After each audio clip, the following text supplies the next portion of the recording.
बाजारातला चकली मसाला वापरून चकल्या केल्यात. किती सुरेख झाल्यात बघा. तेलकट होत नाहीत आणि खुसखुशीत पण झालेल्या आहेत. चकली मसाला वापरून आजपर्यंत आपण कधी चकली केलीच नव्हती. यावेळी केली आहे ती पण भाजणीची आणि सुरेख झाली आहे. भाजणीची चकली आहेच, पण सोबत आपल्या टिप्स पण आहेत, ज्यामुळे 100% चकली बिघडणार नाही. तुम्हालाही माहिती त्यासाठी काय करायचंय? व्हिडिओ शेवटपर्यंत बघा आणि आवडला तर लाईक करा. प्रत्येक सणाच्या आनंदात एकत्र येऊया, घरच्या घरी छान चकल्या बनवूया आणि सण साजरा करूया. नमस्कार, सरिताच्या स्वयंपाकघरात म्हणजेच आपल्या सरिताज किचनमध्ये आज आपण करणार आहोत खमंग, खुसखुशीत, काटेरी, पोकळ, तेलकट न होणारी, मऊ न पडणारी भाजणीची चकली. आणि बऱ्याच कमेंट्स येतात की ताई तू भाजणीची चकली बराचदा दाखवली आहे, पण बाजारातला रेडीमेड चकली मसाला वापरून चकली कशी करायची ते सांग. कारण जेव्हा आपण चकली मसाला वापरतो त्यावेळी चकली करण्याची पद्धत थोडी बदलते.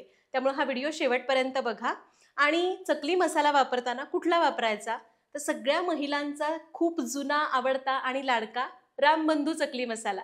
तर आजच्या व्हिडिओमध्ये आपण रामबंधू चकली मसाला वापरून चकली कशी करायची ते बघणार आहोत. रेसिपीला सुरुवात करूया.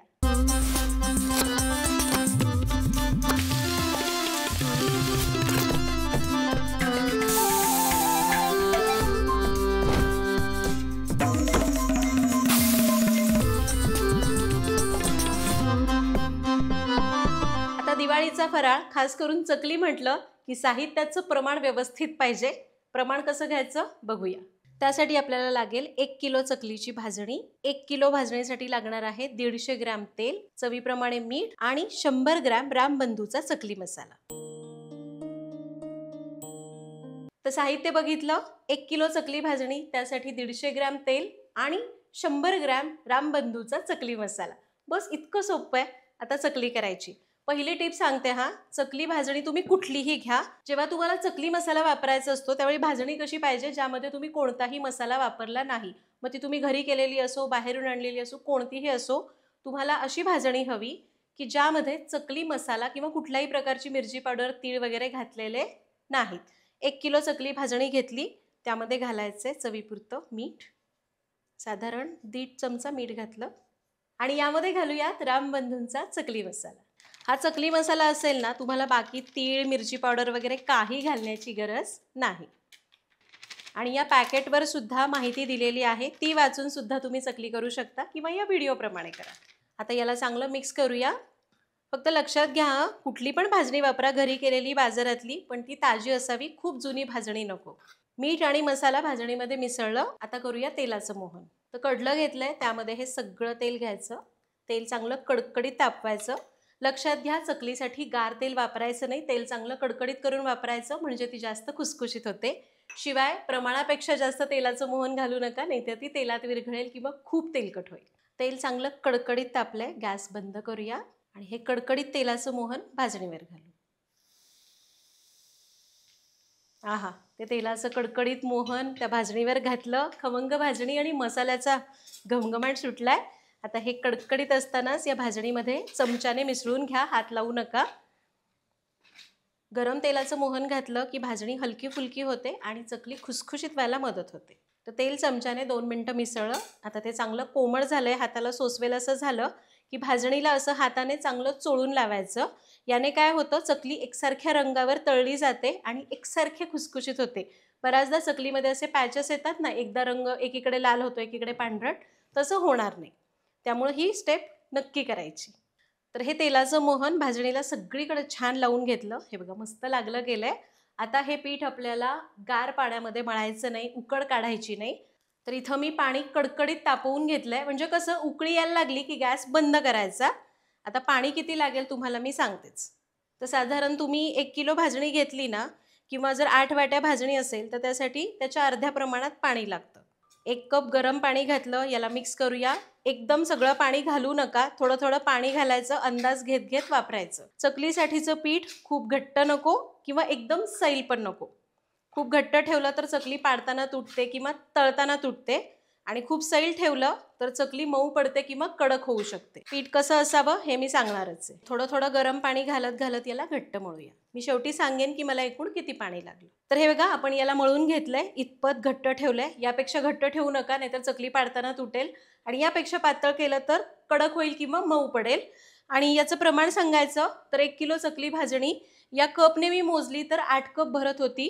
त्याच कपाने मला 4.5 कप गरम पाणी लागलं. म्हणजे एक अंदाज सांगते, म्हणजे तुम्हाला चुकणार नाही. आता याच्यावर झाकण ठेवायचं, याला अर्धा ते 1 तास भिजू द्यायचं. तर साधारण तासभर आपण याला झाकून ठेवलं होतं. पीठ आपलं मस्त मुरलंय. आता लगेच चकल्या करायला घेऊया. आता चकली करताना काय करायचं, तुम्हाला जर वाटलं की पीठ खूपच कोरडं आहे तर काही नाही, थोडंसं अगदी हलकंसं पाणी लावून याला मळून घ्या. अगदी पाणी जरी नाही लावलं तरी नुसतं मळून घ्या, म्हणजे मग चकली पाडताना तुटणार नाही. पण खूप पातळ करू नका बरं का, नाहीतर मग चकली मऊ पडेल. तर हे बघा, आपण याला मळून घेतलंय. तोपर्यंत हे उरलेलं पीठ आहे ते झाकून ठेवायचं, म्हणजे ते सुकणार नाही. याचा असा रोल करायचा आणि याला सोऱ्यामध्ये भरायचं. सोऱ्यामध्ये भरत असताना याला एकसंध घालायचं, तुकडे तुकडे करून घालायचं नाही, म्हणजे मग चकली पाडताना तुटत नाही. व्यवस्थित दाबून बंद करायचं. यामध्ये हवा राहिली तर चकली पाडताना तुटू शकते. आता चकली पाडून घेऊया. चकली पाडण्यासाठी इथं मी लहान लहान प्लेट्स घेतल्या. जास्त सोऱ्यावर उचलायचं नाही, नाहीतर ताळ तुटते. पहिला वेढा गोल करायचा आणि खूप लांब लांब न घेता अशा जवळून वेढे घेऊन चकली पाडून घ्यायची. खूप मोठी चकली करू नका. 3 वेढ्याची चकली बरोबर होते. फार मोठी चकली केली तर तळताना फेस येऊ शकतो किंवा ती तेलात विरघळू शकते किंवा मऊ पडू शकते. चकली पाडली की शेवटचं टोक चिकटवून लावायचं, म्हणजे चकली तळताना उमलत नाही. आणि एका वेळी खूप चकल्या करून ठेवायच्या नाहीत. एक बॅच करायची, म्हणजे एका वेळी तळता येतील एवढ्या चकल्या करायच्या. त्या तळत आल्या की उरलेल्या करायच्या. चकल्या पाडून झाल्या, तळून घेऊया. आता तळायची चकली. जिथं बरेच जण चुका करतात, त्यामुळे व्यवस्थित टिप्स ऐका. चकली तळताना तेल मध्यम गरम पाहिजे, एकदम कमी गरम नको किंवा खूप कडकडीत गरम नको. तेल मध्यम गरम झालं कसं ओळखायचं सांगते. छोटासा गोळा टाकला की हे बघा, बबल्स येऊन तो पटकन वर येतोय पण करपत नाही, याचा अर्थ तेल मध्यम गरम झालंय. बबल्स येऊन तो खालीच हळूहळू राहिला आणि मग वर आला की समजायचं तेल अजून नीट तापलं नाही. थोडंसं तापून घ्या, किंवा एकदमच वर येऊन करपला याचा अर्थ जास्त गरम झालंय. तेल आपल्याला अगदी असंच पाहिजे, मध्यम गरम. आता आपण चकली तळायला सोडूया. दुसरी टीप, जेवढी मावेल तेवढीच चकली याच्यामध्ये सोडायची. प्रमाणापेक्षा जास्त चकली तेलामध्ये तळायला सोडली तर तेलाचं तापमान कमी होऊन चकली तेलामध्ये विरघळू शकते, मऊ पडू शकते. आणि चकली तळताना मध्यम आचेवर तळायची, पेशन्स ठेवायचे, घाई करायची नाही. आता बघा, चकली सोडून एक 15-20 सेकंद झाले. आत्ता खूप बबल्स आहेत. हे बुडबुडे थोडेसे कमी झाले की मगच चकली उलटायची. थोडी सेट होऊ द्या, मग उलटा. तुम्ही आत्ता उलटायला घाई केली तर एकतर ती मोडू शकते किंवा तिचा रंग असा एकसारखा येत नाही. तर साधारण 1 मिनिटभर झालाय. चकली सेट झाली. हे बघा, चकली उलटून घेऊया आणि आता मध्यम आचेवर याचे बुडबुडे कमी होईस्तोवर तळून घेऊ. तर साधारण एक 3 ते 4 मिनिटं मध्यम आचेवर तळल्यावर आता बघा, याचे बुडबुडे कमी झालेत, याचा अर्थ याच्यातला पाण्याचा अंश निघून गेलाय. चकली तळली गेलेली आहे. काढून घेऊ. चकली काढताना ती आधी चांगली निथळून काढायची, खूप तेल ठेवायचं नाही. रंग छान आलाय, एकसारख्या रंगावर तळली गेली आहे, कारण तेलाचं मोहनही आपण व्यवस्थित लावलंय आणि व्यवस्थित तळून घेतली. चकली काढून घेऊ. उरलेल्या चकल्या अशाच तळूया. आता दुसरी बॅच तळताना तेलाचं तापमान थोडं कमी झालेलं असतं. थोडा वेळ गॅस मोठा करून तेल व्यवस्थित तापू द्या आणि मग दुसरी बॅच तळायला सोडा. आणि लक्षात घ्या, पेशन्स, गॅस मोठा करायचा नाही, चकली मध्यम आचेवरच तळायची. सगळ्या चकल्या अशाच करूया. आणि हे घ्या, सगळ्या चकल्या तळून झालेल्या आहेत. बघा, एकसारख्या रंगावर तळल्या गेल्यात ना, कारण चकली तळताना आपण सगळ्या टिप्स फॉलो केल्या. मोहन देताना प्रमाण, ते कसं मिसळायचं हे सगळं व्यवस्थित तुम्ही जर फॉलो केलं, तुमची चकली अगदी अशीच होणार. हे बघा, काटेसुद्धा छान आलेले आहेत, अजिबात तेलकट होत नाही आणि अतिशय खुसखुशीत चकली तयार होते.